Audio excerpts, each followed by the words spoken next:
అందుకే సైగా సప్పుడైనదే సరసమాడమన్నదే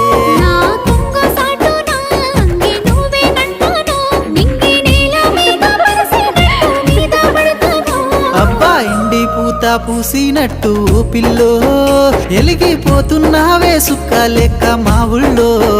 నిదురా వడుతలేదే నిన్ను చూసి ఊహల్లో